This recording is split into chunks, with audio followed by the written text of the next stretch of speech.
Hello, hello, hello, everybody, and welcome to the Amateur Expert Show. It's your girl Ashley, the Amateur Expert, and I'm coming to you live today. I will be interviewing a good friend of mine, Kaysie Campbell, and she's in the room. Perfect. So we'll get her added.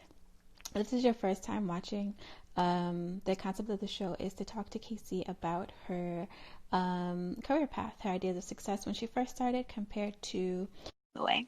So she is on her way to getting in the room, and we will get started. Hello, Kaysie. How are you? Hello, Ashley. I'm doing well, and you? I am good. Hey, Hey, G. Gigi. Thank you for joining. Yes, I love this. Okay, Gigi's so coming up. yes, she is. Next week, 2 weeks. This is so good to have the UConn fam. So, Kaysie, if you could please introduce yourself, let us know who you are and what you do currently for work. All right, I'm Kaysie Campbell Lloyd. Mostly everyone calls me Kay, or my family calls me KK. I am a registered nurse with Hartford Healthcare. Um, I started off working as a labor and delivery nurse, and now I only do that per diem. I focus more on technology and healthcare now, and it's an area known as informatics, clinical informatics, nursing informatics, healthcare informatics. It all bridges the gap between technology and healthcare delivery. Oh, wow. I didn't even know that existed. So that's a beautiful thing. Um, So, Kaysie, what did you want to be when you were a little girl? when I was a little girl, up until about fourth grade, I wanted to be a pediatrician. And then my very first best friend, her name is Yasmin. Her mom, Kelly, was a NICU nurse. So she took care of the sickest babies and Mm-hmm. always came and told us stories. And so that piqued my interest in becoming a nurse. But I wasn't quite sure if I could handle the emotional impact of the NICU. Mm-hmm. So I ended up having my first child and realized as a pediatrician, I don't want to deal with some families for a minimum of 18 years. Mm. And so that's when I said, okay, I definitely want to be a labor and delivery nurse. I still deal with babies, I Mm-hmm. still deal with people, I'm still taking care of families, but I'm not taking care of them for 18 plus years. All right. Um, which was a good thing on your part to be able to have that realization um, so that you were able to make that pivot early on. What was your idea of success when you were sort of thinking you wanted to be a pediatrician or the NICU nurse?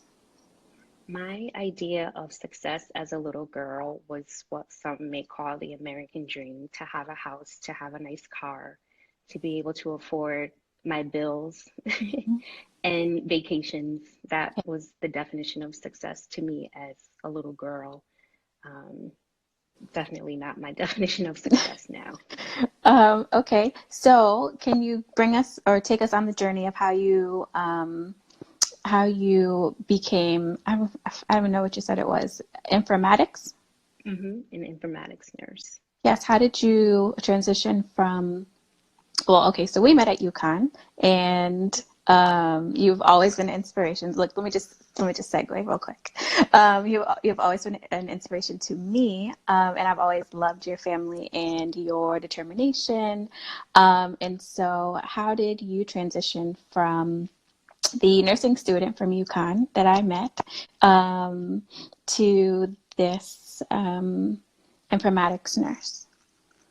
So when I graduated from UConn, I started out in labor and delivery, and I remained at the bed. We refer to it as the at the bedside. I remained at the bedside on the night shift for about 8.5 years. Wow. But a lot of the documentation I did in the electronic health record. Like when you go to the doctor and you see them typing in the computer system, that's an electronic health record. And I found that when I was taking care of my patients and trying to document what I was doing, it just didn't flow well. Mm. And my director at the time, she and I had a good relationship, and she asked if I ever had interest in becoming an informatics nurse. And I said, no, like I take care of moms and babies. Like, Right. no, I'm not working on computers all day. And then I was like, I have to think about what to wear to work. Right now, I'm wearing scrubs, and you mean to tell me I have to wear business casual? Like, I'm not doing this. So I talked it over with a good friend of mine, and I talked it over with my husband, and they both were like, "Are you crazy? Like, no weekends, no holidays. You work Monday through Oh. Friday." And I'm like, "No, like, I don't want to work Monday through Friday." And I have to think about what to wear. That's a real thing. Um, but, you know, weighing my pros and cons, not being so sleep deprived and improving what I do at the bedside, what I did at the bedside, what I can do in informatics will benefit the nurses who remain at the bedside. Mm, And the more I learned about informatics, I realized I can benefit everyone who yeah. uses an electronic health record. So I sent my boss an email, my director an email, and I was like, fine, I'll transition. And then the first week, I was like, this is boring. Like, I need the Mm, pace of yeah. being on On the labor and floor. delivery. Yeah. I got old real quick. That boredom became old very quick. And I love what I do now. Awesome. What clicked for you? Or what was the pivotal moment that made you say that you loved it? My director pulling the best out of me. I tease her now. She retired, but we keep in contact, and I tease her now like, I am who I am. I am where I am in my career because you pulled every ounce of knowledge out of me. I think fear paralyzed me a little bit, not Mm, knowing, not understanding that area of the profession was paralyzing, but exposure and learning definitely was my turning moment. that's awesome. And so now what is your idea of success? Girl, eight Tell me. hours of sleep, less is more, Mm, because more money, more problems. Um, Not a nice new car. I've had my car for 8 years with 172,000 miles on it. I am proud because it is paid off. Like, I don't need a new car to yes. define success. Health. Health is definitely one of the factors that I equate to being successful. Um, Relationships, it's not success. It's not material for me anymore. It's how I feel, how I make others feel. Mm, And if I'm making a lasting impression, not a good impression, I need to make a lasting impression because whoever comes after me is going to follow in my footsteps, and I want to make sure I set a good path for them. So being able to inspire, being healthy, being stable, because you can have a lot of money and still not be stable. so true. So definitely not materialistic for me anymore. I could be broke, and if Hmm. my kids are running around happy, my husband's happy, my extended family's happy, my friends are happy, that is success to me. I love it. I love it. I love it.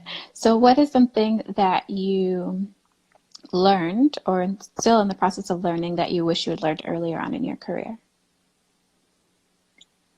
I wish I would have learned how to invest earlier in my career because coming right out of college, making a nurse's salary, you're like, wow, like, this is great. And you just Hmm. enjoy life.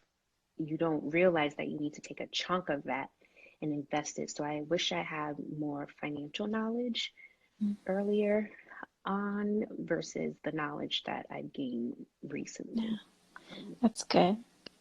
That's good. And do you think that, what do you think, or why do you think that you weren't privy to the information? hey, She, thank you for joining. Oh, I, good look, I you kind think, of in the building. hey, Coco, Southern's on the line too. Um, I'm sorry, repeat the question, Ashley. So, what do you think? Why do you think you weren't privy to that information, or do you think it's something that you knew but just ignored? I think I knew some of it, but how to go about doing it was foreign to me. Mm, My parents separated when I was young, and my dad worked two jobs to take care of us. So I was always watching what it meant to work hard I wasn't really watching what it meant to, hold on one second.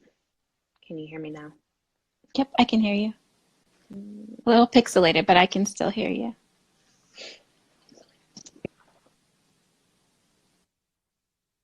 Yeah, I have all of my signal, but it was swirling for a moment. So yes, financial knowledge is key. So like I was saying, I knew what it looked like to work hard, but and provide for a family, but I didn't know how to take some of what I was earning and invest Right. it because my dad was just consumed with work and providing for two girls. So Yep. Okay, thank you for answering that. And what are some tips and motivators that you used along the way? You were, like I said, an inspiration to me. You had gone back to school, or you were in school with a family, and you've made a great pivot in your career. So, what are some things that you've done to keep you motivated along your path? I know this is going to sound so cliche, but a lot of prayer. No, that's real.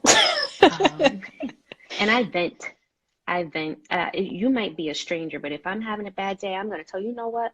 I'm having a bad day. I try not to hold on to things that make me upset because those things can weigh me down. They can cause wear and tear on your health, on your physical health, your spiritual health, your mental health. So I do just try to get some things out That's so good. that I can take that energy and keep moving in a positive direction. Um, Exercise is another tip to stay motivated and to release anything that is really weighing you down. Um, and then my kids, like, I don't want them to think they have to work this hard to have a decent Right. life. That's good. And so you mentioned fitness, and so I want to talk to you briefly about your fitness and vegan journey. I wish that I had your dedication. So, was there something specific that made you want to become a vegan, or and then just how have you been able to um, keep with it for so long? So I'll provide a moment of clarity. I was able to maintain a plant-based diet for 3 years. 3 years. And during those 3 years, I was so lean and I felt so good. But at about the 3 year mark, something happened. I don't know what happened, but my body was like, girl, you have either got to up the protein and the healthy fats or figure out something else. And I didn't live a complete vegan lifestyle. You know, I still bought a leather bag if I wanted a leather bag. I wasn't plant-based for the animals. And I know that sounds Okay, selfish, but I'm just being honest. that's real. And I have a very dear friend, Naturally Queenie, who has a business called 21 Days to Plant-Based. As you know, it takes 21 days to develop a habit. So Hmm. I had done that challenge over 21 days and I felt good. I really felt good, but there came a point where I just wasn't making the best choices for my body to maintain a plant-based diet. So I did go back to seafood first and then to poultry. I don't eat beef. I don't eat pork. There were a lot of things I didn't eat prior to a plant-based diet. So the transition was easy for me. I Hmm. didn't have like the drastic weight loss a lot of people speak of when they make that change. I lost 3 pounds, which I don't even count. Um, but during the time that I was strictly plant-based, it took a lot of planning and I had to be okay with going to the store a couple of times a week because you have so much produce Right, buy in you bulk. can't buy like yeah. And I tried buying in bulk when I would make juice, but it Hmm. became expensive and I wasn't enjoying it anymore. I was getting like very upset and anxious about going to the store to get the things that I needed, to buy the quantities that I needed. That's for me, that's a sign like this isn't working anymore. Right, right, right. So, Thank you for touching on that. Your gym regimen and your workouts that you post are still, and even 3 years is definitely something to champion, because I can barely get through a Daniel fast. God forgive me. Um, but Hey, Emmy. I do want to thank you for you being transparent and sharing with us today your journey. I call myself the amateur expert and claim to know a little bit about a lot. So if you could please share with me a random tidbit of information, a Snapple fact, or something that will help me be able to answer like a 200-word or $200 question on Jeopardy. Oh. Well, I thought I had a tidbit for you, and then you added the financial piece to it. Actually, I No, don't all enjoy jokes. running. I don't enjoy running. Really? And right now I'm in the middle of a running challenge. And so I was listening to like hardcore hip hop, like BMF, PU, you know what. And I was like, wow, this is going to motivate me to get the run done. But then I was like, wow, like this is too much. I can't run to this. I now run to gospel. I work out with gospel music as well. It's very inspiring. Yeah, yeah. And you can find so much of the lyrics you can apply to pushing through that run or pushing through Mhm. whatever is challenging for you. So, That's what's a up, good tip. Aunt? Thank you, thank you, thank you again. Is there anything else that you'd like to share with us? Would you like to let people know how to get in contact with you for maybe informatics? I work out to Sure. DMX. You work out the day. So, I thank you for this opportunity, Ashley. I Oh, absolutely adore you, thank and you. if you take care of my kids, you have a special place in my heart. Um, take care of my kids in my home at that. It's not even that my kids came to you. I knew you were special when you knew how to clean a cast iron skillet. I don't know if you remember that I day. do. My mom would be Um, so proud. but I really think people need to step out of their comfort zone, and I'm really trying to work on fulfilling my purpose. I know what I've always wanted to do, but doing it has been challenging for me. And sometimes you just have to step out, like, you know what? Somebody's not gonna like it, but for the 5 people who love it, I've done the right thing. And in marching towards fulfilling my purpose, this actually, the amateur expert, is my first opportunity Yay. to speak publicly about the things that I'm passionate about.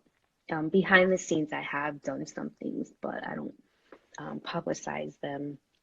And then in March, I actually am presenting a poster at a huge informatics conference. Oh, About wow. 45,000 people attend this conference. And That's amazing. initially I was told no. And the reason why I'm sharing this is just because somebody tells you no doesn't mean you have to accept it. So I challenged the no. And I'm going to this conference, and I'm excited to again be able to speak publicly about things I'm passionate about. And I'm looking forward to more opportunities. And if there's some nurse, thank you, Gigi. If there's some I'm so nursing excited for students out you. there or people who are interested in informatics, my IG is public lady underscore KAY. You can DM me, or I'll try to be a little more active with posting this year. I've been in somewhat of a drought. But yeah, you can reach me on IG. I'm not really shy about answering questions. That's perfect. And so this will be on